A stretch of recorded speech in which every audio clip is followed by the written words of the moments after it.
Hi hello friends, stock only PSCയിലേക്ക് എല്ലാവർക്കും സ്വാഗതം. ഇന്നത്തെ കേരള റിലേറ്റഡ് ആയിട്ടുള്ള 10 കറണ്ട് അഫെയർ ആണ് നമ്മൾ പഠിക്കാൻ പോകുന്നത്. പഠനം വളരെ വളരെ സീരിയസ് ആക്കേണ്ട സമയമായിട്ടുണ്ട്. അത് മാത്രമല്ല, KASന്റെ നോട്ടിഫിക്കേഷൻ വരും എന്ന് പറഞ്ഞിട്ട് ന്യൂസുകളൊക്കെ ഇങ്ങനെ വന്നുകൊണ്ടിരിക്കുന്നുണ്ട്. അപ്പൊ എല്ലാവരും അവരുടെ പഠനത്തെ വളരെ വളരെ സീരിയസോട് കൂടി കാണേണ്ട സമയമാണെന്ന് മനസ്സിലാക്കുക. നമ്മൾക്ക് എന്തായാലും ഒരു ജോലി വേണം അല്ലെ. ജോലി ഇല്ലാതെ കാര്യങ്ങളൊന്നും നടക്കില്ല. പിന്നെ നമ്മൾ ഇതിനകത്തേക്ക് ഇറങ്ങി കഴിഞ്ഞു, അപ്പൊ ഇനി ഏതായാലും നനഞ്ഞതാണെങ്കിൽ നമുക്ക് കുളിച്ചു കയറാം എന്നുള്ള ഒരു മെന്റാലിറ്റിയോട് കൂടി എല്ലാവരും പഠിക്കുക. ബോറടിക്കുന്നുണ്ടെങ്കിലും പഠനം മടുപ്പ് തോന്നുന്നുണ്ടെങ്കിലും ഒന്നും ഇട്ടിട്ട് പോകരുത്. അങ്ങനെ ഇട്ടിട്ട് പോയാൽ നിങ്ങൾ ആലോചിക്കുക, നിങ്ങൾ ഇട്ടിട്ട് പോകുമ്പോൾ ആ പോസ്റ്റിലേക്ക് കയറാൻ വേണ്ടി വേറൊരാൾ റെഡി ആയിട്ട് അവിടെ നിൽക്കുന്നുണ്ടാവും അല്ലെ. അപ്പൊ അവർക്ക് നമ്മൾ അവസരം കൊടുക്കില്ല എന്ന് ഓരോരുത്തരും ചിന്തിച്ചുകൊണ്ടിരിക്കുക, എന്നിട്ട് പഠിക്കാം. ഓക്കെ, അപ്പൊ ഇന്നത്തെ കറണ്ട് അഫെയറിലേക്ക് നമ്മൾ കടക്കാൻ പോവാണ്. ഒന്നാമത്തത്, 17ാം ലോകസഭയിലെ മികച്ച പ്രകടനത്തിന്റെ അടിസ്ഥാനത്തിൽ നൽകുന്ന സൻസദ് മഹാരത്ന അവാർഡ് ലഭിച്ച കേരളത്തിലെ MP ആണ് NK പ്രേമചന്ദ്രൻ. ആരാണ്? NK പ്രേമചന്ദ്രൻ. 17ാം ലോകസഭയിലാണ്. 17ാം ലോകസഭയിലെ മികച്ച പ്രകടനത്തിന്റെ അടിസ്ഥാനത്തിൽ നൽകുന്ന സൻസദ് മഹാരത്ന അവാർഡ് ലഭിച്ച കേരളത്തിലെ MP ആരാടോ? നമ്മുടെ NK പ്രേമചന്ദ്രൻ. സെക്കൻഡ് വൺ, 2023 മികച്ച നവാഗത പാർലമെന്റേറിയനുള്ള ലോക്മത് പുരസ്കാരത്തിന് അർഹനായ മലയാളിയാണ് ജോൺ ബ്രിട്ടാസ്. എല്ലാവർക്കും അറിയുന്ന ആളാണ് അല്ലെ, ജോൺ ബ്രിട്ടാസ്. 2023 കേട്ടോ. 2023 മികച്ച നവാഗത പാർലമെന്റേറിയനുള്ള ലോക്മത് പുരസ്കാരത്തിന് അർഹനായ മലയാളിയാണ് John Brittas. Third one, human space flight centre ആദ്യ ഡയറക്ടർ. ഹ്യൂമൻ സ്പേസ് ഫ്ലൈറ്റ് സെന്ററിന്റെ ആദ്യ ഡയറക്ടറാണ് S ഉണ്ണികൃഷ്ണൻ നായർ. S ഉണ്ണികൃഷ്ണൻ നായർ, ആദ്യത്തിൽ ഉണ്ണിയാണ് കേട്ടോ.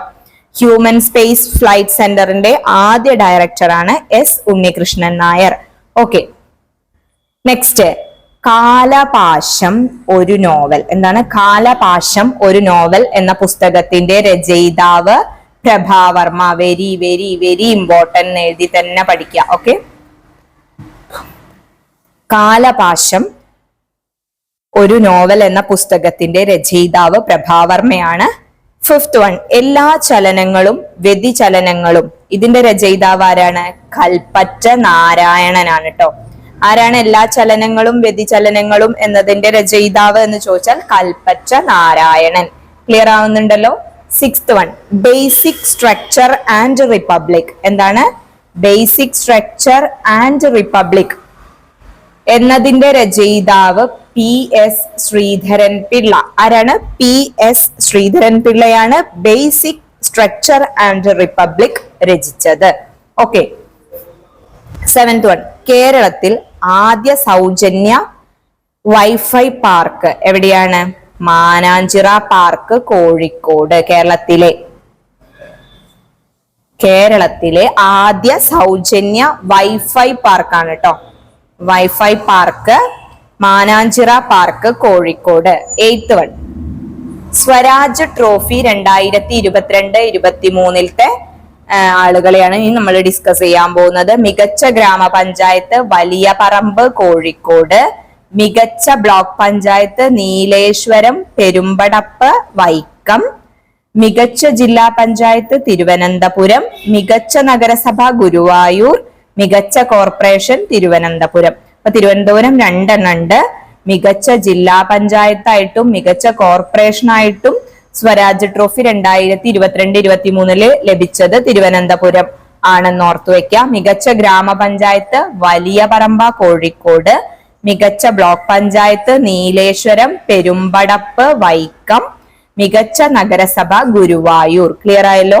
നയൻത് വൺ, നഗരമേഖലയിലെ മഹാത്മാ അയ്യങ്കാളി പുരസ്കാരം. കേട്ടിട്ടില്ലേ? മഹാത്മാ അയ്യങ്കാളി പുരസ്കാരം നഗരമേഖലയിൽ നൽകുന്നതാണ്. അത് ലഭിച്ച മികച്ച നഗരസഭ വടക്കാഞ്ചേരി, തൃശൂർ ജില്ല, വൈക്കം, കോട്ടയം ജില്ല. ഓക്കെ, അപ്പൊ എവിടെയാണ് മികച്ച നഗരസഭയ്ക്ക്? വടക്കാഞ്ചേരി, തൃശൂർ ജില്ല, വൈക്കം, കോട്ടയം എന്നിവർക്കാണ് ലഭിച്ചത്. മികച്ച കോർപ്പറേഷൻ ഉള്ളത് കൊല്ലത്തിനാണ്. കൊല്ലം കോർപ്പറേഷനാണ് മികച്ച കോർപ്പറേഷനുള്ള നഗരമേഖലയിലെ മഹാത്മാ അയ്യങ്കാളി പുരസ്കാരം ലഭിച്ചത്. ഓക്കെ.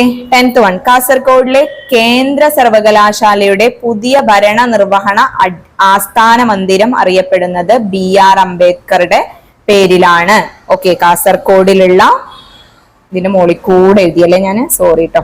ഓക്കെ, കാസർഗോഡിലുള്ള കേന്ദ്ര സർവകലാശാലയുടെ പുതിയ ഭരണ നിർവഹണത്തിന്റെ ആസ്ഥാന മന്ദിരം ആരുടെ പേരിലാണ് അറിയപ്പെടുന്നത് എന്ന് ചോദിച്ചാൽ നമ്മുടെ BR അംബേദ്കറുടെ പേരിലാണ് അറിയപ്പെടുന്നത് എന്ന് ആലോചിച്ചു വെക്കാം. ഓക്കെ, അപ്പോൾ നമ്മുടെ 10 കറണ്ട് അഫെയർ കേരള റിലേറ്റഡ് ആയിട്ടുള്ളത് കഴിഞ്ഞിരിക്കുന്നു. എല്ലാവർക്കും യൂസ്ഫുൾ ആയിട്ടുണ്ടാവും എന്ന് വിചാരിക്കുന്നു. എല്ലാവരും നന്നായിട്ട് പഠിക്കുക. പഠിക്കുന്ന ആളുകളോട് ഒരേ ഒരു കാര്യം പറയാനുള്ളൂ, ഇനി ഒരു 10 കാര്യം പറയാനുണ്ടെങ്കിലും അതെന്ത് തന്നെയാണ്, പഠിക്കുക പഠിക്കുക പഠിക്കുക പഠിക്കുക എന്ന് മാത്രമാണ്. അതോടൊപ്പം തന്നെ നന്നായിട്ട് റിവൈസ് ചെയ്യുകയും എക്സാമുകൾ അറ്റൻഡ് ചെയ്യുകയും നല്ല കോൺഫിഡന്റ് ആയിട്ട് ഇരിക്കുകയും ചെയ്യുക. നന്നായിട്ട് പ്രാർത്ഥിക്കുക. Okay, thank you.